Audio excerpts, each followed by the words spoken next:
वसुदेवम सुतम देवम कंस चाणूरमर्दनम देवकी परमानंदम कृष्णम वंदे जगत गुरु।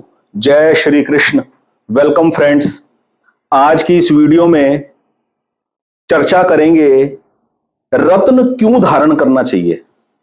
रत्न धारण करना कोई कंपल्शन नहीं है कि मैंने वीडियोस के नीचे देखे बहुत से व्यूअर्स ने कमेंट दिए हैं इस लगन के लिए कौन से रत्न धारण करने चाहिए।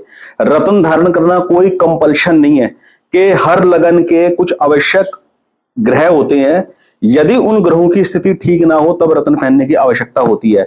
ऐसा नहीं है कि हर लगन वाला उसके रिलेवेंट जेमस्टोन धारण करे, उसमें पैसे खर्चने की कोई जरूरत नहीं है। तो इस वीडियो में आज यही चर्चा करेंगे कि रत्न धारण करने की आवश्यकता कब पड़ती है, इसी बारे में बात करेंगे। और वीडियो शुरू करने से पहले एक बात और क्लियर कर दूं, बात कोई पुरानी नहीं है, बात कोई नई नहीं है, पुरानी ही है।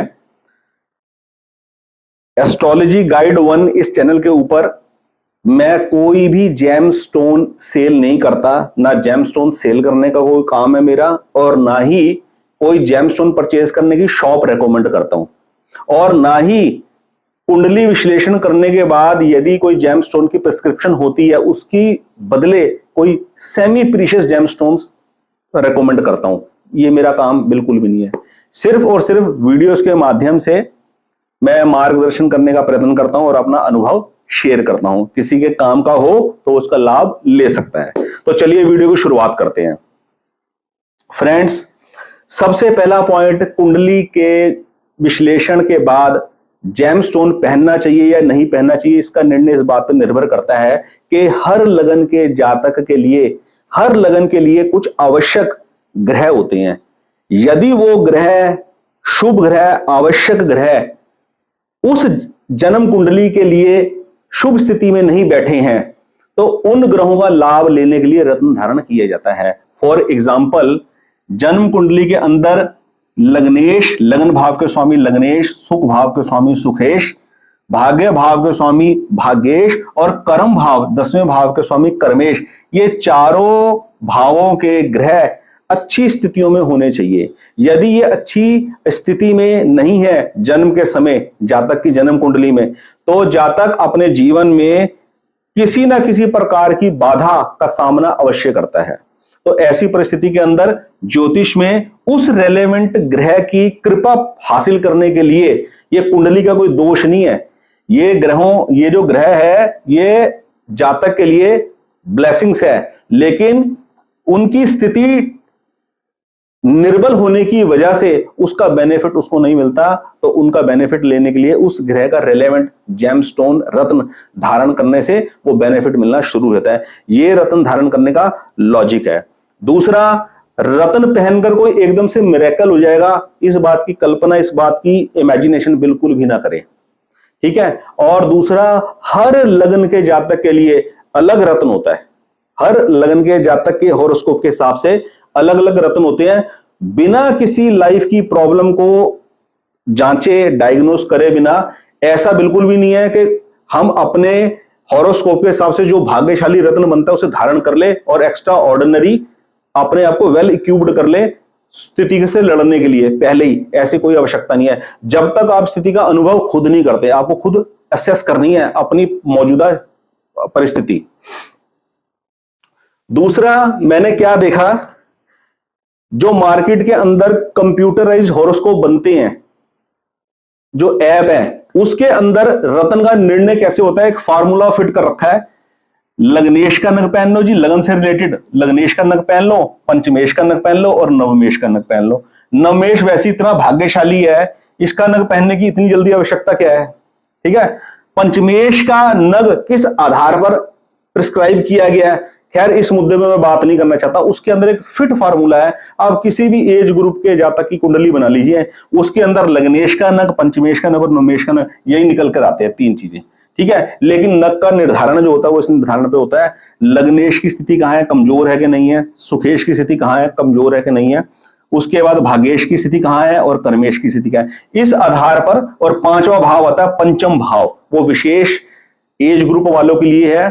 कोई बच्चा अगर एक पर्टिकुलर फील्ड के अंदर ट्राई कर रहा है कामयाबी के लिए और नहीं मिल रहे एफर्ट्स करने के लिए, तब पंचमेश के नग के बारे में सोचा जाता है। तो ये विधि है नग धारण करने के लिए। जनरली मेरी जिनसे बात होती है जो रत्न धारण करने में इच्छुक होते हैं, मैंने उनका फीडबैक जो पाता हूं वो क्या पाता हूं, क्या उन्होंने रत्न ठीक धारण करे थे, उन्होंने रत्न बिल्कुल ठीक धारण करे थे, पर हुआ क्या कि कुछ पहनने के बाद स्थिति ठीक रही, अनुकूल रही, पर जैसी प्रतिकूल परिस्थिति आई तो क्या गलती करी। फॉर एग्जांपल कि मेष लगन की जन्म कुंडली है जातक की, और राहु की स्थिति दूसरे भाव में और मंगल की स्थिति तीसरे भाव में।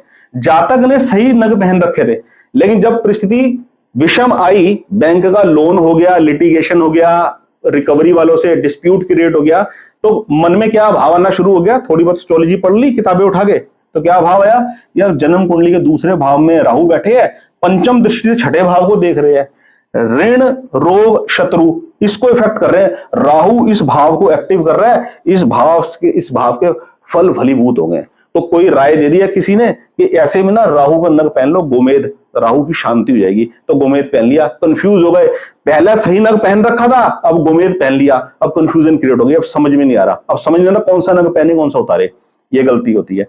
पहले कुंडली में कुछ नहीं दिखाई दे रहा था जब तक सही चल रहा था, जब रोग ऋण शत्रु की कोई प्रॉब्लम क्रिएट हुई तो मंगल तीसरे भाव में बैठे, उसका प्रभाव दिखना शुरू हो गया, क्योंकि चौथी दृष्टि से वो इसको एक्टिव कर रहे हैं इस भाव को। तो सोच रहे मूंगा पहने कि ना पहने, मूंगा पहने कि ना पहने, ऐसा कंफ्यूजन हो गया। तो इस प्रकार से मैंने बथेरे व्यूअर्स को देखा है जिनसे मेरी बातचीत हुई है, और पर्सनल लाइफ में भी कई लोगों से देखा है, जब तक नग धारण कर रखा है, लाइफ अनुकूल चल रही है जैसा वो चाहते हैं, तब तक तो ठीक है, लेकिन जैसे ही कुछ विपरीत परिस्थिति आई उस वक्त कोई गलत नग पहन लेंगे या दो तीन तीन चार चार नग पहन लेंगे। जेमस्टोन नग सिर्फ एक पहना जाता है, बहुत ही रेयर कंडीशन हो तब कहीं जाके दो पहने जाते हैं, और वो भी दो तब पहने जाते हैं, पहले एक नग कम से कम 1 साल पहन के देखिए, 6 महीने के बाद निर्णय कीजिए कि हाँ मुझे अब दूसरा नग धारण करना है। इतनी कोई जल्दबाजी नहीं हो रही है, इससे कोई ऐसा नहीं है कि मैं जो कॉन्ट्रेरी स्थिति अपने जीवन में फेस कर रहा हूं उससे एकदम से मेरे को छुटकारा मिल जाएगा। जैसे दूसरा, रत्न कभी भी डेट ऑफ बर्थ के हिसाब से नहीं पहनना चाहिए यदि कंप्लीट बर्थ डिटेल नहीं है। Date of birth, time of birth and place of birth, मेरे कहने का भाव है कि जन्म कुंडली के विश्लेषण के बाद ही लगन के हिसाब से ही रत्न धारण करना चाहिए, खाली डेट ऑफ बर्थ के हिसाब से नहीं। कुछ लोग संपर्क करते हैं, जी मेरी date of birth time of birth नहीं पता, जन्म कुंडली बन नहीं सकती, तो डेट ऑफ बर्थ के हिसाब से, न्यूमेरोलॉजी के हिसाब से मैं स्टोन बिल्कुल भी रिकमेंड नहीं करता, मैं जेमस्टोन बिल्कुल भी रिकमेंड नहीं करता। क्यों? मान लीजिए मंगल प्रधान व्यक्ति है, मेष लगन की या वृश्चिक लगन की जन्म कुंडली है जातक की, वास्तव में उसकी जन्म कुंडली बनी नहीं हुई, उसे पता नहीं है, लेकिन टाइम के हिसाब से उसको पता नहीं है, पर वो व्यक्ति मंगल प्रधान है, ठीक है, और डेट के हिसाब से वो 5 नंबर है, किसी भी माह की 5 तारीख को वो पैदा हुआ है, 14 तारीख को पैदा हुआ, 23 तारीख को पैदा हुआ, तो वो 5 नंबर है, तो वो न्यूमेरोलॉजी के हिसाब से पन्ना रत्न धारण कर लेगा, बुध का रत्न। बिल्कुल अपोजिट है उसके, मंगल प्रधान व्यक्ति बुध का रत्न पहनेगा, बिल्कुल भी लाभ नहीं होगा, बल्कि उल्टा और सर्कमस्टांसेस क्रिटिकल क्रिएट होंगे लाइफ के अंदर। मंगल प्रधान व्यक्ति की मेष लगन की जन्म कुंडली के अंदर देखिए कहां की लॉर्डशिप है, 3 भाव, तीसरे और छठे भाव की। इसी प्रकार वृश्चिक लगन के अंदर देख लीजिए, वृश्चिक लगन के अंदर भी बुध उसके लिए लाभदायक नहीं है। दूसरा, मंगल प्रधान व्यक्ति है, जातक को अपनी जन्म कुंडली का पता नहीं है, और वो 6 नंबर है, और 6 नंबर के नाते यदि वो हीरा रत्न धारण कर ले, हीरे का सब्स्टिट्यूट जैसे ओपल वगैरह मार्केट में ट्रेंड चला हुआ है वो पहन ले, वो उसके लिए सूटेबल नहीं होगा। क्यों? मंगल प्रधान व्यक्ति के लिए शुक्र मार्केश है पूर्ण रूप से, दूसरे का और सप्तम भाव का स्वामी। तो न्यूमेरोलॉजी के हिसाब से रत्न पहनना मैं तो प्रेफर नहीं करता बिल्कुल भी, मैं ना ही रेकमेंड करता हूं। मैं सिर्फ प्रिस्क्रिप्शन देता हूं रत्न धारण करने की, हॉरोस्कोप एनालिसिस करने के बाद, जिसके बाद date of birth, time of birth और प्लेस ऑफ बर्थ है, बस। तो आज की इस वीडियो का क्रक्स इतना ही। रत्न सोच समझ के पहने, जल्दबाजी में रत्न धारण करने की ना करें कि रत्न धारण कर लिया तो बहुत लाभ होना अचानक शुरू हो जाएगा। रत्न केवल और केवल तब पहना जाता है जन्म कुंडली के अंदर आवश्यक शुभ ग्रह यदि निर्बल स्थिति में है, उनकी कृपा दृष्टि पूर्ण रूप से हासिल करने के लिए रत्न धारण किया जाता है। आज की इस वीडियो में इतना ही, बहुत बहुत धन्यवाद। जय श्री कृष्ण।